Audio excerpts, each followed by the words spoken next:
then go from that to getting your list of long tail keywords. Choose your pillar, build out around it. Make sure you're never more than 3 clicks if we're looking at a website in terms of crawling from the home page to the bottom page. You don't want it to be more than 3 clicks. So your home page can take you to your pillar can take you to a subtopic.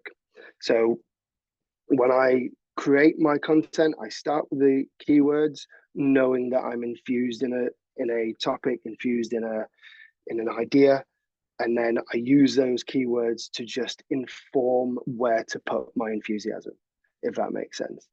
And I think that's quite a simple approach, but I find that works for me. And sometimes, well, I'm a big believer in simple is often most effective. So yeah, be infused by a subject, then go through your normal SEO steps. That would be my answer there. Dawn, you've had your hand up for a while. Yeah, I was just wondering, I never realized there was so much to SEO. I mean, it's blown my mind really, and how important and pivotal it can be for a campaign and profitability and everything. So, I mean, I suppose it's in its infancy in terms of traditional ways of marketing. So when you actually go to a client and you're developing business, is it more education than actually selling? A lot of the stuff that I do when I'm marketing myself, and I think it's good practice for most businesses, is the majority of my marketing is educational. Yeah. If we look at the people in our lives that we trust, and I mean really trust, it's always the people that were there to teach us something.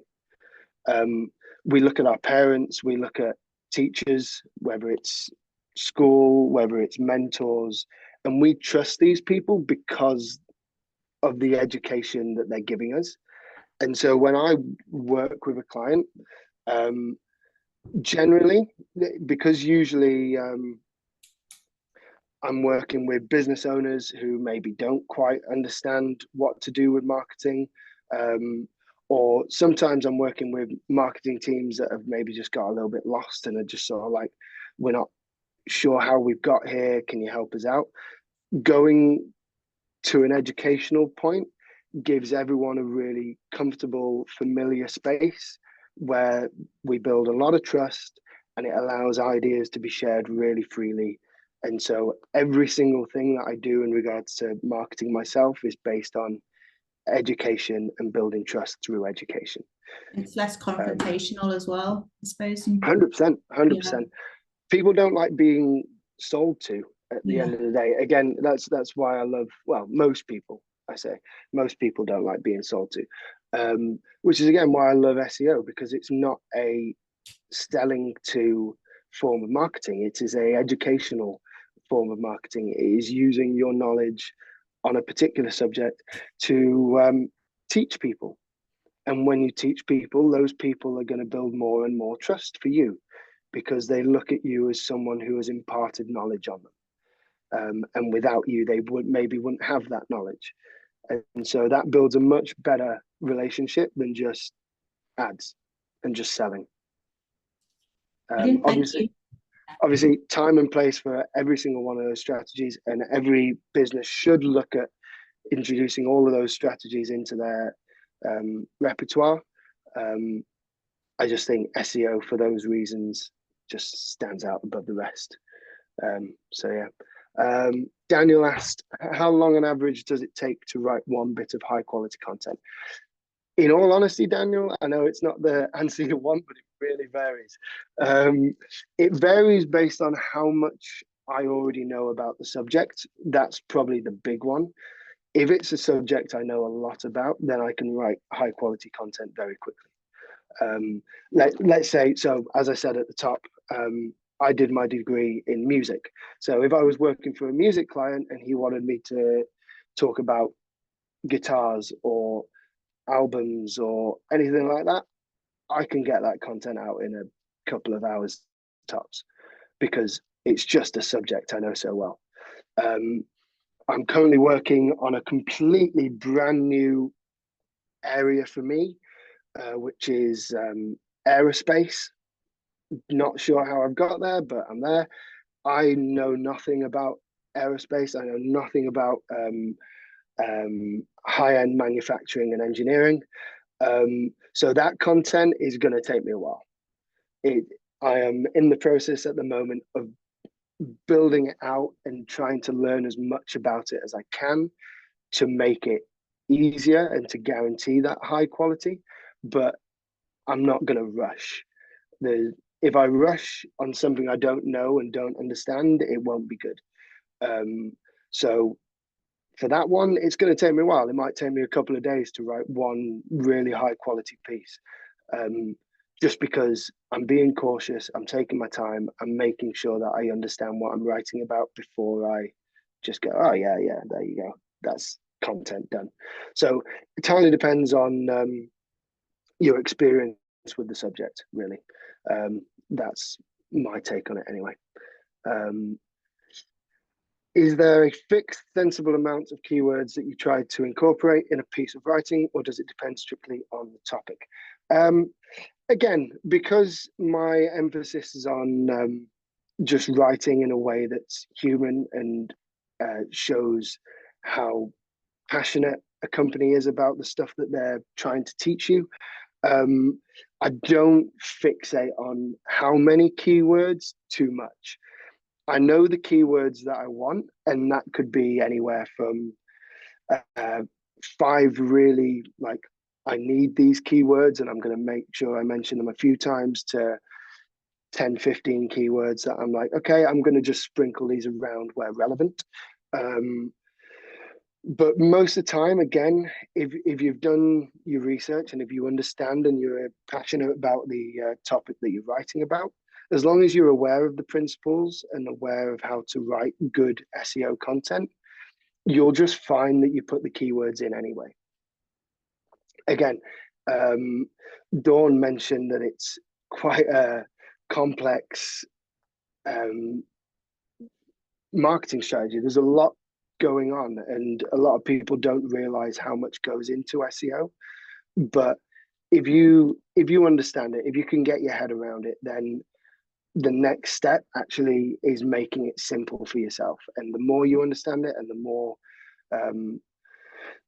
more you just lean into being writing in a way that you enjoy and writing in a way that you know other people will enjoy, you'll find your keywords get in there anyway. I think that's generally how I'd approach that. I never sort of just go, right, I'm aiming to put this many keywords in this topic or in this blog. I would know what my keywords are, and I just trust, because I'm writing about something that I care about, that they will come out, and they always do. So yeah, if you have any more questions on that, if I haven't completely answered that, then please ask any follow-ups. Who are some peers, thought leaders in the industry whose content and insights on SEO marketing that I follow?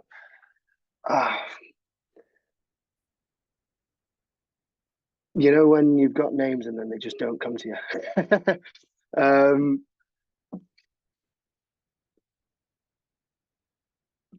I can't think of any right now. I am so sorry.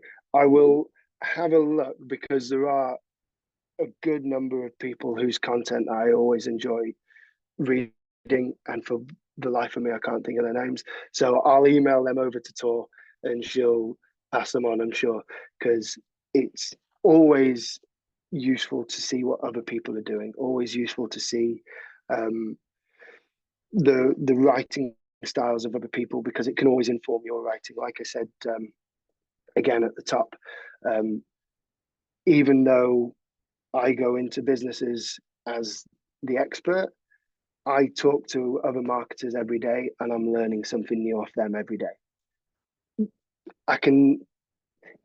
A lot of people think you can't be both. Like, you either have to be an expert or you have to be someone who's still learning. But I'm very much, I know what I'm doing. I will tell you that I'm an expert in it, but I want to learn more and more about it every day.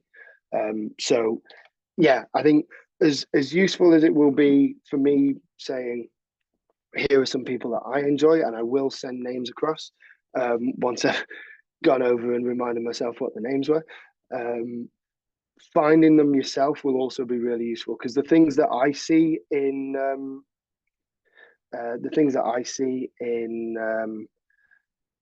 someone's writing might be different to what you see in it, and so we might get different approaches.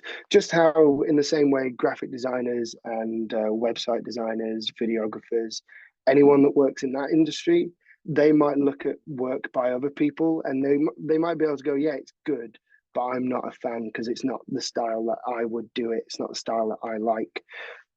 So that stuff's very personal, and so I think, like, are Seth Godin and Mark Ritson too generous? Well, to some people, yeah, definitely. They're still fantastic at what they do, and there'll be things that you can learn from them. But if you think they're too generalist, if that's your opinion on them, then that just suggests that your style, your approach to writing high quality content is different to theirs, and that's absolutely fine. I'd never look at one person and say, I'm going to try and write like this person, because again, you're trying too hard, and you'll find that comes across in the way you write. It's like when we listen to music artists and we go, they sound like they're trying to be another artist too much, and that makes them difficult to listen to, because you can tell it just doesn't seem as authentic. And so the same thing happens with words. You see it in books. Like, you could do the same with like George R.R. Martin and Tolkien. Like, a lot of people will look at George R.R. Martin and go, he's trying a little bit too hard to be Tolkien, and that will put some people off. So yeah, I think find the people that you like as much as anything. Find content writers that you like their content, because there will be reasons why you like their content that if I looked at that same content, I might not like it.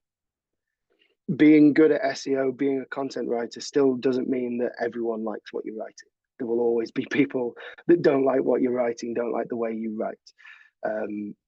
And so it's like any medium in that regard. So yeah, I'll absolutely send some names over, but trust me, when you find people whose content you like, they're the people that you should be learning from, more so than people that I like, because the people we like will be completely different.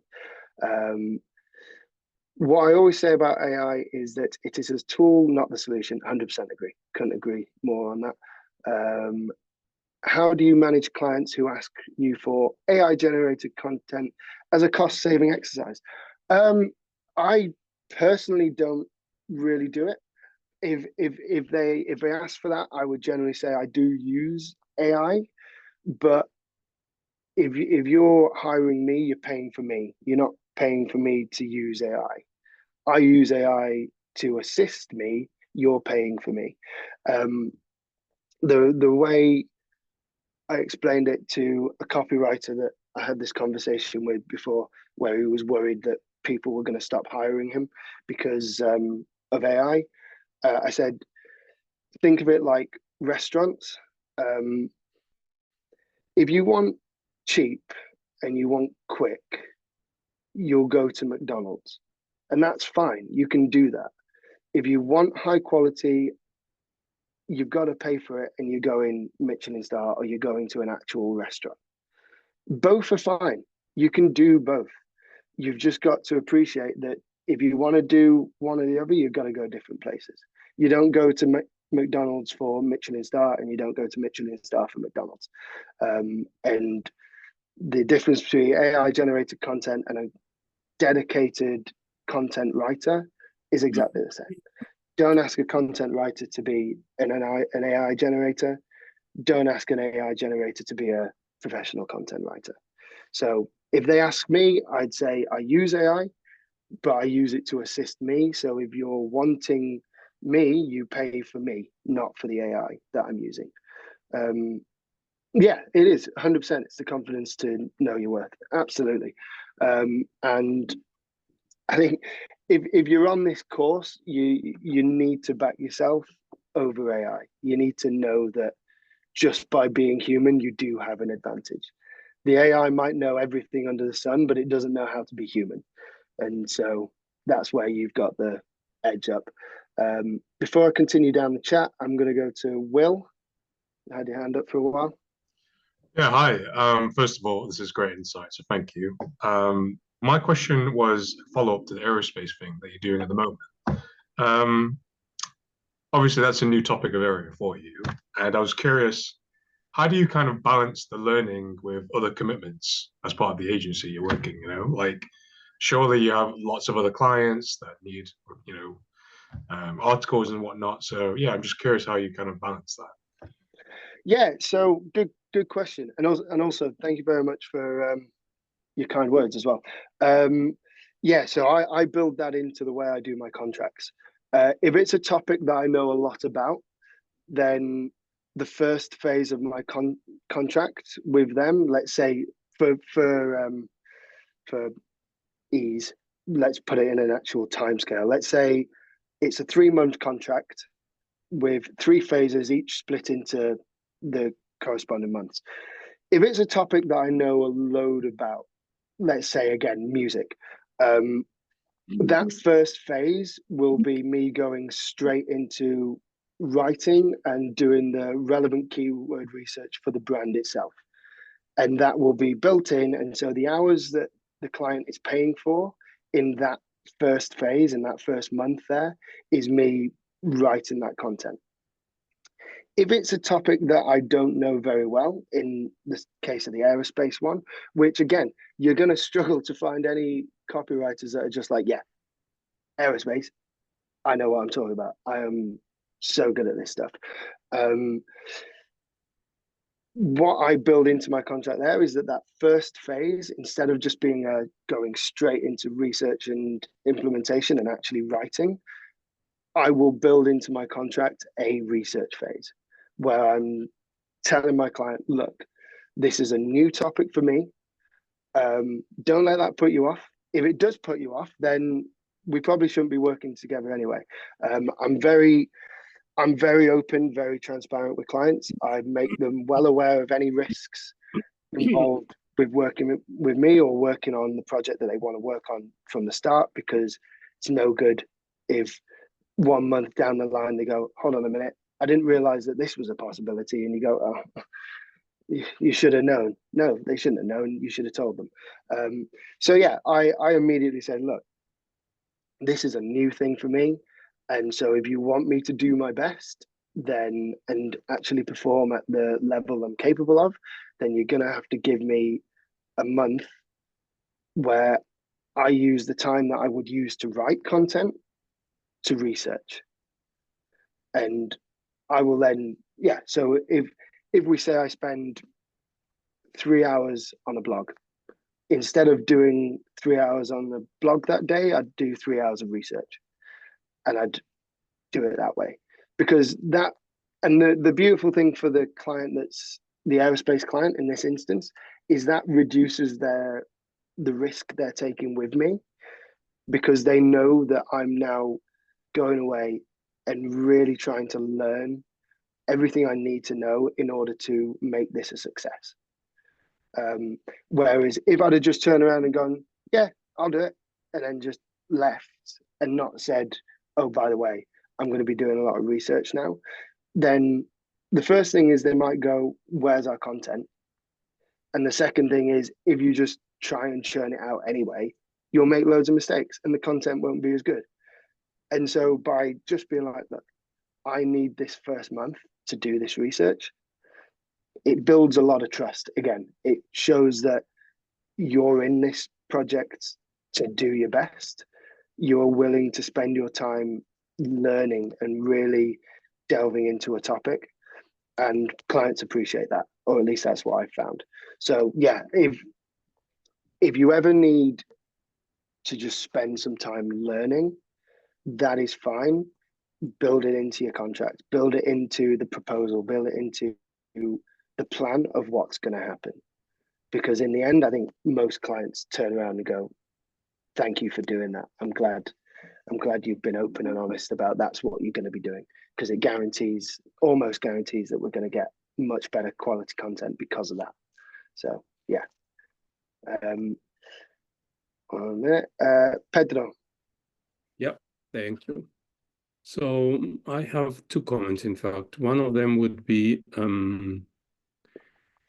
mean, you have been talking about content writing for blog most of the time, right? Let me give you a couple of comments on things that I have experienced, and then maybe I would like to hear how do you deal with those things. Yeah, absolutely. absolutely. One thing, content writing, for instance, regardless if you're rebranding or creating a new site, it does not necessarily have to be a blog, but my experience has been most of the time with customers that they, regardless if we have spoken about the tone of the content, should it be formal or informal, serious, tech, whatever, then whenever I provide the content, there is always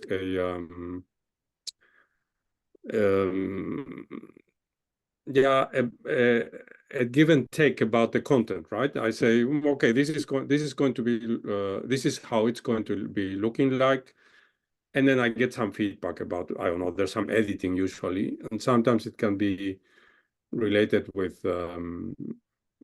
forget about the grammar and the syntax for a second. It can be related about the content, right? Mm-hmm.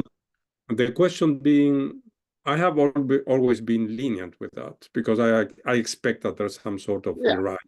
Of course, in the end they are the owners of the content. But of course, there is always a limit to how many rewrites are you. Yeah. So in my mind, I'm willing to do 1 or 2 or 3 maybe, unless I have them defined before.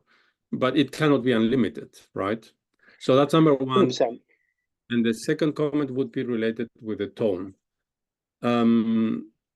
As my experience has been always that when we're talking about, regardless if it's a blog or if it's a website content, even if you speak about the tone, you discuss how it should, or I do take care that we have this conversation before I start writing the content. But sometimes I have had one or other occasion where they were really, really unhappy with the content, right? So my question to you would be, how do you deal from your side when you are confronted with these situations? Yeah, absolutely. Good questions. So there's one thing that I have to use as like a disclaimer, and it is that in fact, I think about 95% of my contracts are retainer based monthly retainer based rather than one-off, please write this piece of content. And so when it comes to doing edits, it works a little bit differently because I'm just on hand to do as many edits as is necessary.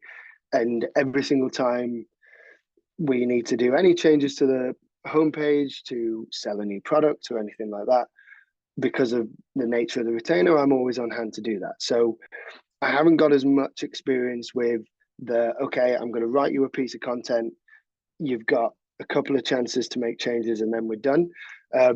But from the people that I know that work like that, and from the very few occasions where I have worked like that, I set quite a hard limit on 2 revisions. And that every additional revision after that incurs a cost. You've got to pay for the time that it takes me to do the revision, which might not be much, but you've got to pay for it. And the reason why I do that more than anything, and the reason why I know a lot of my friends in the industry do that, is because it's not to try and get more money.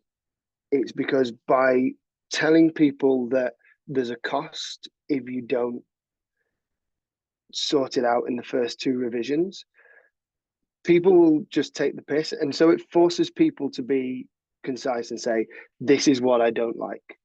Change this. You come back and they go, right, okay, now this is the last bit. And then they'll shut up. They generally won't say anything after that, because you force them to actually think about this harder. Because usually what they do is they see the first thing they don't like, and then they text you and go, oh, I found a revision. And so you change it and you send it back. And then they go, oh, I found another one. And then they send it to you and you send it back. Well, now you've done 2 revisions. So if you ask me for another one, technically you should be paying for it. But because the client has approached it in a way of telling you each one individually, which happens so often, it leaves you in a situation where you're on your 10th revision, and it's just because you haven't specified that there's a limit on this. If you give them a hard limit, they will go through the entire document and find all the things that they want changing, and then do that another time, and that'll be it done. So that would be my approach to the revisions. Whether it's 2 revisions, 3 revisions, set a cost on additional revisions after that. It doesn't need to be a high cost, because the point of it is that you shouldn't be doing that anyway. You shouldn't be getting to that point anyway. So it's not about the money. It's just about an incentive for them to be thorough the first 2 times that they review the content. Obviously, and this should go without saying, but if the mistake is actually a glaring error by yourself, that doesn't count as a revision. That is, you're the one that's messed up. That's the way I've always done it. If I make a mistake that is an obvious mistake, and it's not like just the brand just doesn't like the way I've worded something, I've made a glaring error. In that instance, changing that does not count as a revision, because I'm the one that messed up. If it's just a personal preference thing, that's a revision right there. And so a couple of them, after that, you're paying for it. You're paying for the time. As for the second question, I have the sort of same approach with every client, and the reason why I've chosen to do this way is because most businesses, as much as they like to tell you that they do, they really do not know their client. They really don't know their audience as well as they think they do. And so the first thing I do with most of my clients is some sort of questionnaire survey style thing, where I have sort of some pre-written questions that I send to them, and I say, right, look, you don't have to do this, because not every business can do this. But if you're able to, send this out to anyone you feel comfortable sending it to that you've worked with before, and let's just see what they have to say. Every single time I've had a client that does that, they come back to me and they go, oh my God, those questionnaires have really opened our eyes to what's actually going on. Like, you actually find out what the client gets out of your service, out of your product. And once the client has said it, to avoid confusion, once the customer of the client has said, this is why they buy, or this is what they think of the company, there can be no argue about what words to use or what angles to take in the copy that you're writing, especially if you're writing copy for a website rather than a blog. Because again, I do a lot of that.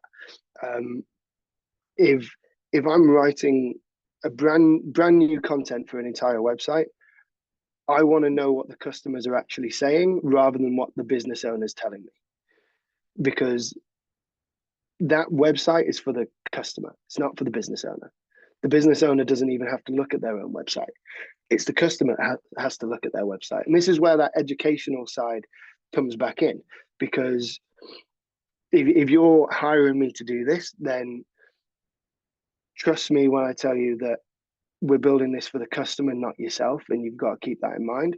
And while having brand guidelines and sticking to them is extremely important, completely agree, there's a lot of things that should be determined by the customer rather than the brand, especially when it comes to messaging, because that's how you're going to sell to them, because it's got to be personalized. They've got to feel like they're reading something that they were actually thinking or that they've actually been looking for, rather than you trying to do it just in your own way and hoping that that connects with them.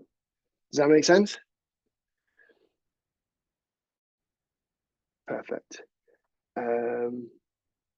Is there a tool out there that Fantastic. recognize? Thank you very much. Is there a tool out there that recognizes if the content is made by AI or parts of the website, for example, is made by AI? There's a few out there that claim to, and some of them do pretty well. From what I've seen and what I've read and what I've tried, I haven't found one that I would regard as being 100% accurate. But they are there, and they can check to some degree. The problem is every single human writes differently, and depending on how good your English is, it can make it difficult to differentiate between bad English and AI English, if that makes sense. So yeah, it's best of my knowledge. I'd love it if someone could tell me otherwise, because I'd be able to use it if someone does know of one that is guaranteed 100% accurate. But yeah, not to my knowledge. Do you have any suggestions to help writing high quality content? I want to do a travel lifestyle blog. I have the passion and ideas, but sometimes struggle with structuring it. Structuring. This is just a trick I use, and it's actually taken from a tech thing, and you might have heard of it before, but it's talking to a rubber duck. Sounds stupid, but in tech, whenever tech people have an issue, they get told to talk to a rubber duck, because in talking it out, you'll work out what the structuring and what you need to be doing. And so if you don't have a rubber duck, I just talk to myself, because conversationally, when I talk through a topic, I notice myself falling into patterns of some sort of order, because as humans, we naturally tell stories, and blogs are best structured as stories. There's a beginning, there's a middle, there's an end. And so if you were having a conversation with someone, you wouldn't start at the middle, then do the beginning, and then do the end, because just the way your brain works when you try and speak is in that structured format. And so this is just a tip that I use every day, which is that I just walk around, I talk to myself, and I talk through the topic. And if I come to the end of that and I still haven't worked out the structure, which is rare, usually this absolutely solves it for me. If I come to the end of it, then I will write out each section independently and then try placing them in different orders. I remember reading something once about how David Bowie used to write his song lyrics, and it was that he never wrote them as a whole piece. He wrote individual lines and then tried putting the individual lines in different places, and that's how he produced his songs. And so if I'm really stumped and talking to myself hasn't worked, then I take that approach, and I will write out each section and then try it in different areas. And once you've found a format that works, the chances are, because you've written them independently of each other, you will have to go in and make a few amendments to make it flow a bit nicer. But generally, just from moving them around like a jigsaw, it does tend to unblock yourself and allow you to see it clearly. But no, the big one I do is talk to myself. If I talk through a subject, generally it comes out in the order that is best for it, if that makes sense. And that's just because when you talk, you're naturally a storyteller. That is the beauty of conversation.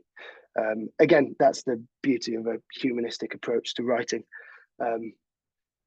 It is supposed to be storytelling. It is supposed to be conversational. So yeah, talk to yourself. You might look crazy, but who cares? It works. What about if you write it yourself and then put it into AI and say, make this sound better? It's still authentic, isn't it? It just sounds a bit better. I don't know. I don't know if I completely agree with that. If the authenticity comes from yourself rather than the AI, yes.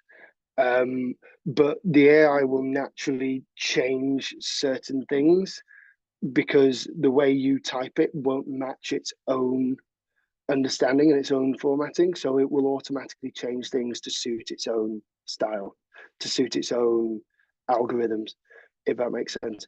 So in fact, probably what's better, if you still want to do it that way and you think that it does make your content better, then what I would probably suggest is write it, put it into AI, and then write it again based on the AI, rather than just then take what the AI is giving you. Because then that way, at least, yeah, I can understand why you use AI in that regard. I've done that as well, where I'm completely stuck on a topic. So I asked the AI to write it for me, but I've never then just taken that. And if I wrote something and wasn't happy with it, yes, I have put it in the past into an AI and said, right, how would you do this differently? But like I said at the top, I use it as a soundboard. I never take things directly from it in that regard. So if I've written it and then put it into the AI, my next step would be to write it again based on what I'm reading from the AI suggestions. Does that sort of make sense, Lucy? You feel free to just put it in the chat if you've got any more questions regarding that. But that would be my approach personally. And like I know what to say, I just don't know how to say it. Yeah, I completely understand, and that happens a lot. Writer's block is called that for a reason. And the beauty of AI is it can seriously help with writer's block. I just wouldn't ever trust taking something directly from the AI. If it solves your writer's block, then just rewrite based on the template that it's given you, if that makes sense.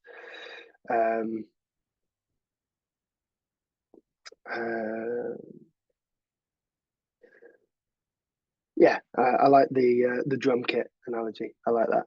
I might start using that one. So many similarities with design industry. The fear that AI would take over design, turning towards purposefully more organic. Yeah, 100%.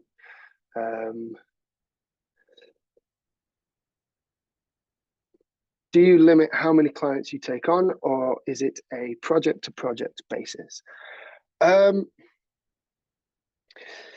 I don't limit how many clients I take on. Because the beauty is that I want my business to grow. I want to be able to hire more people, because the minute I hire more people, my capabilities expand. Because as people, we're better as a group, better as a team than we are as individuals. And so I love adding new experiences, new ideas to my team. That growth is probably my favorite part about running a business, seeing the new ideas come in from each new member that we have. And the only way we can get new team members is by having more clients. The only time I sort of put a hold on clients is if I know I don't physically have the means to complete the project. But what I will generally do is that, for me, is an indication that I should have hired, or I need to hire someone ASAP. That's my thing. Like, usually I've got to the point now where I can tell when I need to start looking at hiring before I get that client that I have to be like, damn, I just can't do this right this second. But it is a good indicator if I do get to that point of going, right, I can hire someone now. This is exciting. I can add someone to the team and we can have even more ideas and even more creativity in the room with us. And the beauty is, so going back to Will's question around aerospace, every single person that comes in, the experiences that they bring, so me with my music, other people, whether it's cooking or whether it's literature or tech or whatever. Every single person that comes in has that experience already. And so if I then have a client that comes in and says, right, we're a book publishers. I like books, but let's say I have someone in my team that loves books and knows English literature inside and out far better than I would. Then that gives me a great opportunity then to then turn to them and be like, right, this is yours. I'm excited to see what you do with this because this is right up your street. Sadly, I didn't have anyone that does aerospace. But yeah, so I don't limit it. I just use it as an indicator of when I need to expand the team, which is something I get very excited about. How do you work out how to price a retainer? I once had a conversation with a guy who was easily about 60 years old, been in business since he was like 16. And I asked him a very similar question about pricing, and he said that he'd been in business for 40 odd years and he'd never met anyone that understood how their pricing worked. Because it really is sort of guesswork. At first, the way I did it was when I started, and it was literally just me trying to get any client that I could, anyone that would have me. I was very much like, I set the price quite low. And then with each client that I got, I increased the price a little bit and then increased it a little bit more for the next client. And I just kept doing that until I started finding people going, no, I think that's just a bit too much. And that's where I went, right, I found a price that seems comfortable and that I'm happy with and that my clients are comfortable with as well. And then I sort of suppose the only time that I go against that nowadays is occasionally I have clients who simply cannot pay the price that another client might, but I still want to work with them. I got into this because I want to work with businesses, not because I want to make money. And so in those special instances, I'll work something out. I'll say to them, right, look, what is your budget, or how much do you think you can spend on this without it causing you any trouble, without breaking the bank or anything? And then we'll work out what we can do with that. And like I've got a couple of clients that I charge £100, £200 a month. I jump on 1 or 2 calls with them each month and we just go through their marketing, and that's what we do. And for them, that works without breaking the bank. It allows them to have essentially a marketing person within their team without having to pay the actual fees of having a marketing person. But if it was a large client that came to me asking for that same deal, I'd say no chance, mate, because I'm doing that as a favor to them. I know it's a little bit biased, but I don't mind. I don't mind because it helps out small businesses who need all the help they can get as often as they can get it. So yeah, it's I know that's a bit of a cop-out answer, but my suggestion is start at a price you feel comfortable with and then just slowly edge it up a little bit, and eventually you'll find people saying no, and that's when you go back to the one where they were saying yes. So that's my sort of approach.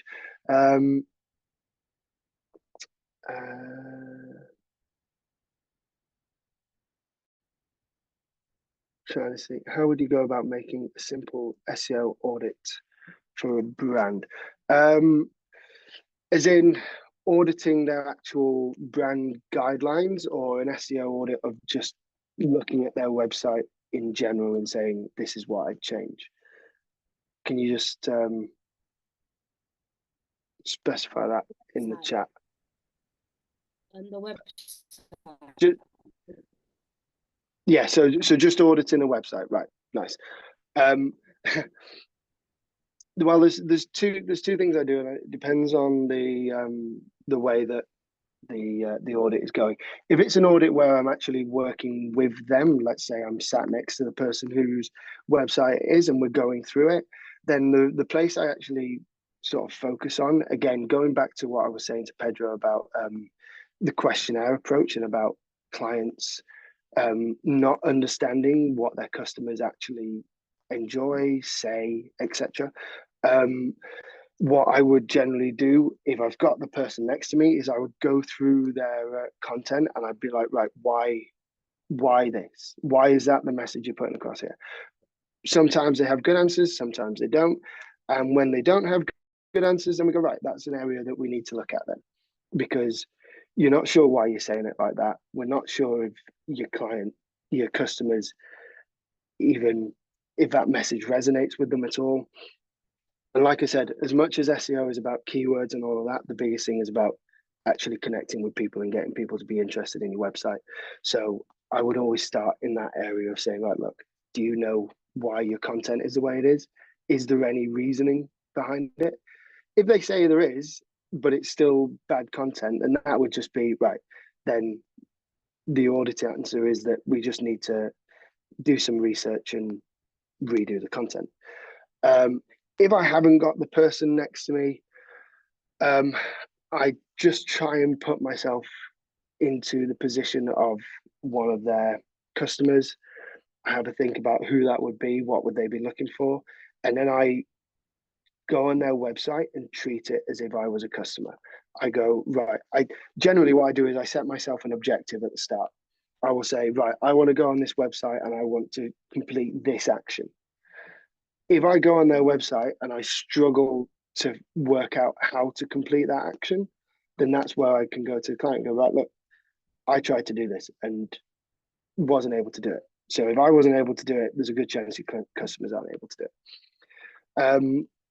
From a technical SEO point, when it comes to auditing, I just have a bunch of tools that pretty much do it for me, which is the beauty of it, that sort of find any errors in the coding, find any errors with formatting, etc. And then I just report that.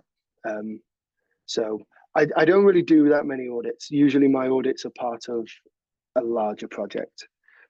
So I don't treat them the same way someone whose entire job is auditing, if that makes sense. So maybe not the right person to ask for that one, but still. Okay.